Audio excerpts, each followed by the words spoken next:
A providência de Deus se estende além das vidas individuais. Ela abrange a história e o destino da humanidade. A narrativa bíblica, do Gênesis ao Apocalipse, exibe a mão providencial de Deus, guiando o curso dos eventos humanos em direção ao seu propósito final. A ascensão e queda de nações, a ascensão e queda de reinos, a formação de civilizações e culturas, o fluxo e refluxo de poderes políticos, a orquestração de momentos e eventos históricos cruciais.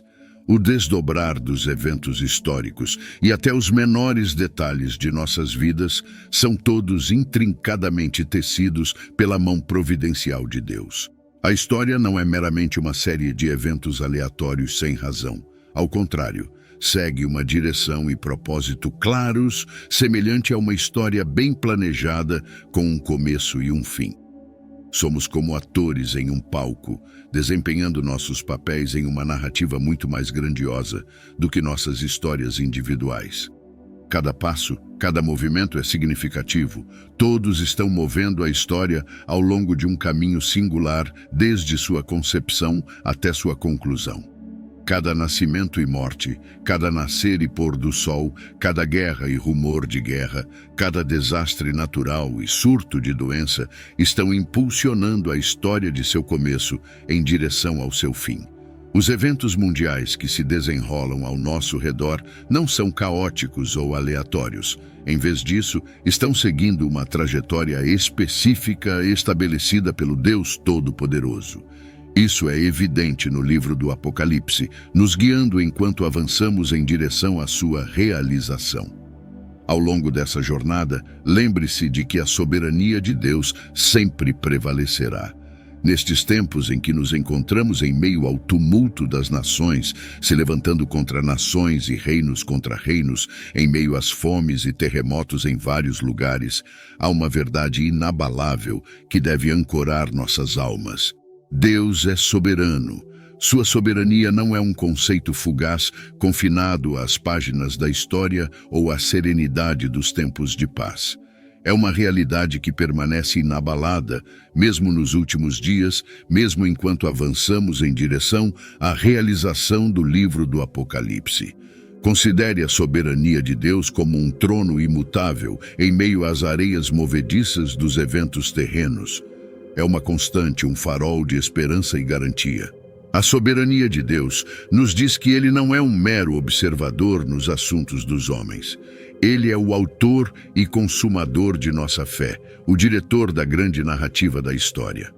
Essa soberania é abrangente, englobando não apenas os momentos de paz e prosperidade, mas também os tempos de turbulência e tribulação. À medida que olhamos ao redor e vemos os eventos se desenrolando em nações em conflito, desastres naturais e sinais que muitos interpretam como as dores de parto de uma nova era, pode ser fácil sucumbir ao medo ou confusão. Mas vamos nos apegar à verdade. Deus está em controle completo. Seus planos não são frustrados por ações humanas ou ocorrências naturais. Cada evento, por mais caótico que pareça, está sob sua vontade soberana. Isso não significa que Deus seja o autor do mal ou do sofrimento, mas sim que Ele trabalha através de todas as circunstâncias para cumprir seus propósitos divinos. No livro do Apocalipse, vemos uma vívida tapeçaria do que está por vir, uma revelação da vitória final de Deus e a realização de seu plano soberano.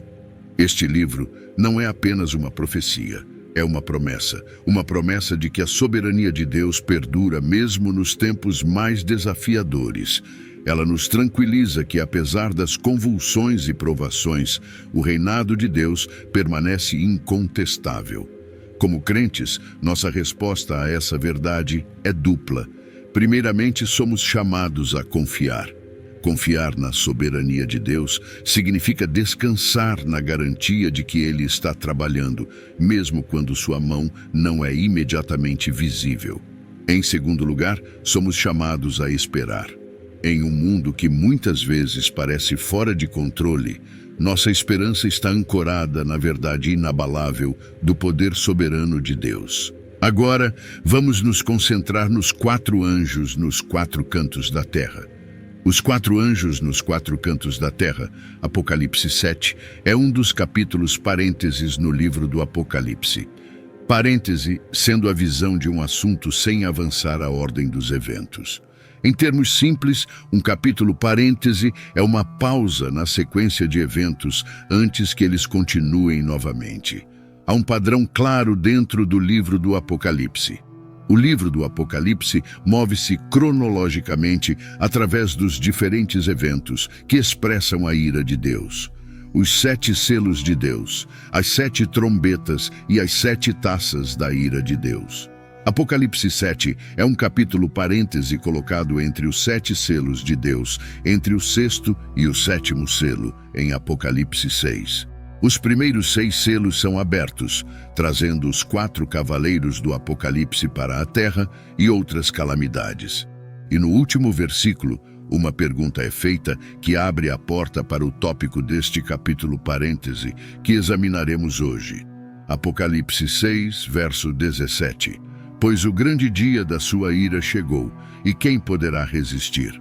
Apocalipse 7 nos revela quem exatamente será capaz de resistir. Apocalipse 7, versos do 1 ao 3. Depois destas coisas vi 4 anjos de pé nos 4 cantos da terra, segurando os 4 ventos da terra, para que nenhum vento soprasse sobre a terra, nem sobre o mar, nem sobre qualquer árvore. Então vi outro anjo subindo do leste, tendo o selo do Deus vivo. E ele clamou com grande voz aos 4 anjos, aos quais foi dado o poder de prejudicar a terra e o mar, dizendo: Não prejudiquem a terra, nem o mar, nem as árvores, até que tenhamos selado os servos do nosso Deus em suas testas. Ao revisar este capítulo, é primeiramente importante destacar os 2 grupos que serão salvos. Primeiro, são aqueles servos protegidos que conseguem passar pela grande tribulação ilesos. Encontramos eles em Apocalipse 7, versos do 1 ao 8. O segundo grupo é a grande multidão de mártires que são vistos de pé no céu, em Apocalipse 7, versos do 9 ao 17. Em Apocalipse 7, versos do 1 ao 3, a retenção dos ventos aqui é essencialmente a calma antes da tempestade. Podemos ver claramente que anjos estão associados com forças da natureza. Por exemplo, em Apocalipse 7, verso 1, eles estão associados com o vento. Em Apocalipse 14, verso 8, eles estão associados com o fogo. E em Apocalipse 16, verso 5, eles estão associados com a água. Alguns estudiosos da Bíblia têm a visão de que esta retenção dos ventos é literal, enquanto outros têm a visão de que esta retenção dos ventos é figurativa, pois os ventos são emblemas de comoções e, muito propriamente, pois são as causas naturais de tempestades. Assim, essa expressão figurativa é usada e explicada por Jeremias 49, versos 36 e 37. Sobre Elão, trarei os 4 ventos dos 4 cantos do céu, e os espalharei para todos esses ventos, e não haverá nação para onde os expulsos de Elão não venham. Pois farei Elão tremer diante de seus inimigos e diante daqueles que buscam a sua vida. Trarei mal sobre eles até minha feroz ira, diz o Senhor, e enviarei a espada após eles, até que eu os tenha consumido. Se esta retenção dos ventos é literal ou figurativa, não é o que é crucial. No que devemos nos concentrar é isso, que neste capítulo claramente há uma pausa na ira cronológica de Deus ocorrendo na terra naquele momento, e essa pausa é causada por 4 anjos separados de pé nos 4 cantos do mundo. O interessante é que um 5º anjo chega à cena e nos diz exatamente por que essa calma na tempestade está acontecendo. E isso é porque a terra e os mares não devem ser prejudicados até que os servos do nosso Deus tenham sido selados com o selo de Deus em suas testas. Nas Escrituras, um selo indica propriedade e proteção. O que pode surpreendê-lo é que você também, se é um crente em Cristo, é selado pelo Espírito Santo. Efésios 1, versos 13 e 14 afirma: em quem também vós estáis, depois que ouvistes a palavra da verdade, o evangelho da vossa salvação. E tendo nele também crido, fostes selados com o Santo Espírito da promessa, que é o penhor da nossa herança, até a redenção da possessão adquirida, para louvor da sua glória. O selo do Espírito Santo é a garantia de Deus de que, primeiro de tudo, você pertence a Ele. Sim, você pertence. E, em segundo lugar, que você passará toda a eternidade com Ele no céu. No entanto, o selo que vemos aqui em Apocalipse 7 é um de proteção que é dado especificamente aos 144 mil, significando que eles serão capazes de passar pela grande tribulação com segurança. Este selo contrasta fortemente com a marca da besta que o anticristo dará àqueles que o adoram e seguem. Os 4 anjos nos 4 cantos da terra indicam que o poder e a autoridade de Deus se estendem a todas as partes do mundo. A terra tem 4 cantos: o leste, o oeste, o norte e o sul. Cada canto tem um anjo segurando o vento para que não sopre contra a terra. Ventos, como ilustrado em vários textos da Bíblia, foram usados por Deus para diferentes propósitos. Uma das maneiras que Deus usou o vento foi para causar destruição sobre a terra. Era uma força destrutiva do julgamento de Deus sobre os habitantes pecaminosos da terra. O capítulo 10 do Êxodo diz: Então Moisés estendeu sua vara sobre a terra do Egito, e o Senhor trouxe um vento leste sobre a terra todo aquele dia e toda aquela noite. Quando amanheceu, o vento leste trouxe os gafanhotos. E os gafanhotos subiram sobre toda a terra do Egito e pousaram em todo o território do Egito. Eles foram muito graves. Anteriormente, não houve gafanhotos como eles, nem haverá tais depois deles. O vento que soprou do leste trouxe gafanhotos sobre o Egito durante o tempo em que Moisés foi enviado para resgatar os israelitas das mãos cruéis dos egípcios. Os ventos trouxeram uma calamidade e uma praga sobre os egípcios. Ezequiel 13, verso 13 diz: Portanto, assim diz o Senhor Deus: Eu o rasgarei com um vento tempestuoso em minha fúria, e haverá uma chuva torrencial em minha ira, e grandes pedras de granizo em fúria para consumi-lo. Jonas 1, verso 4 afirma: Mas o Senhor lançou um grande vento sobre o mar, e houve uma tempestade tão grande no mar que o navio estava prestes a se despedaçar. Ele enviou um vento sobre o mar para interromper a viagem de Jonas. O vento abalou o navio que Jonas estava usando para fugir. Os anjos exerceram autoridade para reter os ventos de destruir a terra, enquanto esperavam pela instrução de Deus para liberá-lo. Ao reter esses ventos, os anjos estavam protegendo a terra de seus efeitos devastadores, e Deus deu suas instruções por meio de um anjo que desceu do leste. É por isso que os 4 anjos tiveram que esperar. Eles não podiam liberar os ventos da destruição até que os servos fiéis de Deus fossem selados e protegidos. Algo semelhante aconteceu na terra do Egito, quando Deus enviou a praga sobre os primogênitos dos egípcios. Ele disse a Moisés para marcar os umbrais das portas dos israelitas, para que não fossem afetados pela praga. Êxodo 12, versos 12 e 13. Pois passarei pela terra do Egito naquela noite, e ferirei todos os primogênitos na terra do Egito, tanto homens quanto animais. E contra todos os deuses do Egito executarei julgamento. Eu sou o Senhor. O sangue será para vocês um sinal nas casas onde estiverem. Quando eu vir o sangue, passarei por vocês. A praga não estará sobre vocês para destruí-los quando eu ferir a terra do Egito. O selo de Deus protegerá os 144 mil do efeito dos 4 anjos que soprarão suas trombetas em Apocalipse 8. E também dos 3 anjos restantes que soprarão suas trombetas, conhecidos como os 3 ais.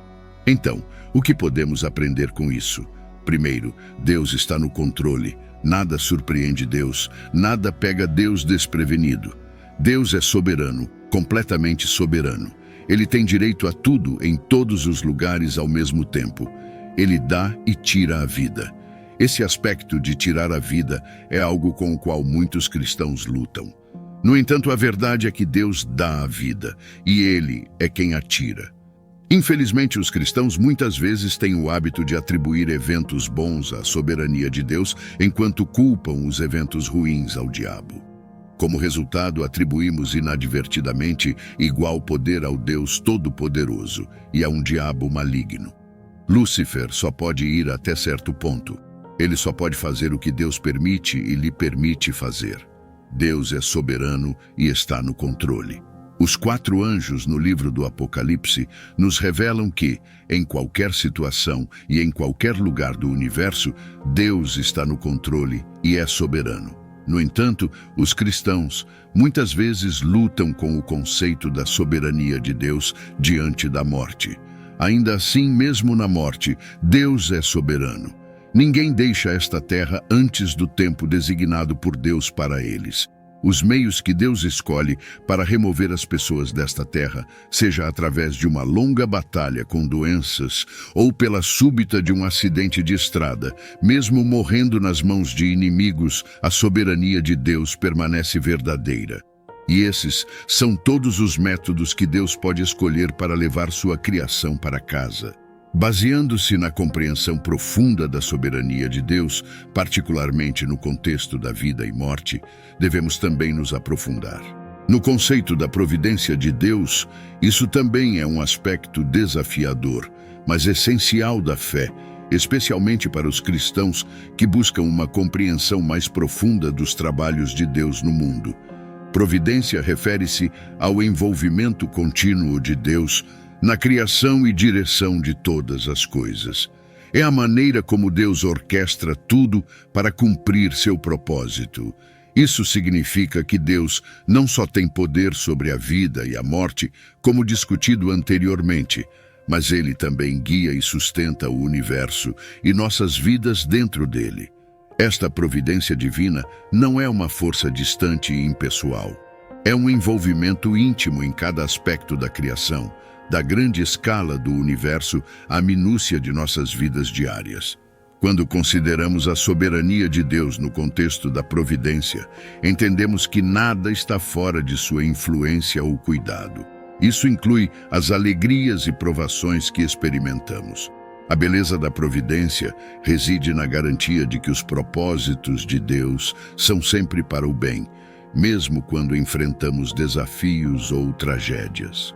Romanos 8, verso 28, nos lembra que todas as coisas cooperam para o bem daqueles que amam a Deus, que são chamados de acordo com o seu propósito.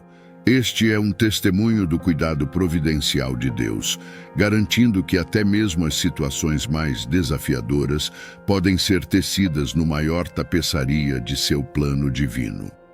No reino da providência, a morte não é um evento aleatório e caótico, mas uma transição que se encaixa no plano eterno de Deus.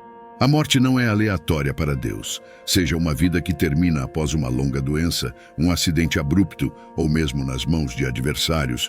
Esses eventos estão envolvidos no cuidado providencial de Deus.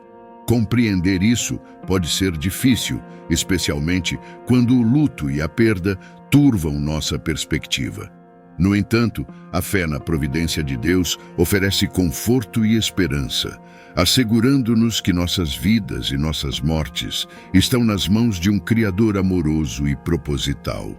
Segundo, Deus protege e reivindica aqueles que são seus. A humanidade e os seres humanos têm essa concepção errônea de que estão no controle. A verdade é que não estamos no controle. Realmente e verdadeiramente, não estamos no controle. Os governos em seu país não estão no controle. As pessoas mais ricas do mundo não estão no controle. Reinos têm surgido e reinos têm caído. O Império Mongol, que foi fundado pelo senhor da guerra mongol Temujin, que assumiu o título de Genghis Khan, surgiu e ainda assim seu império caiu. O Império Romano surgiu e ainda assim caiu. Olhe para os corredores da história e você verá um padrão de reinos surgindo e reinos caindo, enquanto todo o tempo Deus ainda está no controle. Ele sozinho está encarregado de todo o universo. O raio não atinge sem sua permissão. O trovão não ruge sem sua ordem. Ventos e ondas o obedecem. Ele sozinho está no controle. Deus protege e reivindica aqueles que são seus. Não é maravilhoso saber? Este Deus Todo-Poderoso que está no controle reivindica e protege ativamente aqueles que são seus. Deus reivindica aqueles que são seus, e aqueles que pertencem a Deus passarão toda a eternidade com Ele. Ao refletirmos sobre a magnitude da soberania de Deus e a profundidade de sua providência, somos convidados a nos maravilhar com a orquestração divina da história e da criação. As verdades reveladas nas Escrituras nos ensinam não apenas sobre o poder incontestável de Deus sobre o universo, mas também sobre seu amor incomensurável por cada um de nós. À medida que caminhamos pela jornada da vida, com seus altos e baixos, suas alegrias e desafios, somos constantemente lembrados de que não estamos sozinhos. Estamos sob o olhar atento e a mão protetora do Criador do Universo, que nos guia e nos sustenta com seu amor eterno. A promessa de Deus de proteção e sua reivindicação sobre aqueles que são seus nos oferecem um conforto imenso em meio às tempestades da vida. Saber que cada aspecto de nossa existência, desde o mais grandioso evento até o mais ínfimo detalhe, está entrelaçado no plano divino de Deus, nos dá uma perspectiva de esperança e um propósito inabalável. Portanto, que nossos corações se encham de gratidão e nossas almas se elevem em adoração ao Rei dos Reis, cujo amor por nós é tão vasto que abrange toda a criação. Que possamos encontrar paz na promessa de que, não importa o que enfrentemos, estamos seguros nas mãos do Deus soberano, cujos planos são perfeitos e cuja bondade dura para sempre. Em cada amanhecer, que sejamos renovados pela esperança que flui da fé inabalável em Deus, e que, ao encerrar cada dia, nosso último pensamento seja de gratidão pela certeza de que, em Deus, encontramos nosso refúgio e fortaleza, nosso Deus fiel em quem confiamos. Que a jornada da vida seja uma tapeçaria rica, tecida com fios de fé, esperança e amor, um testemunho brilhante da providência divina em ação. E hoje, se você deseja viver debaixo desse cuidado, reconcilie-se hoje com nosso Salvador Jesus Cristo, talvez por ter se afastado dos caminhos ou deseja simplesmente iniciar uma nova jornada rumo à salvação eterna. Comente aqui embaixo: eu te aceito, Senhor Jesus, como meu único e suficiente Senhor e Salvador da minha vida. Até a próxima.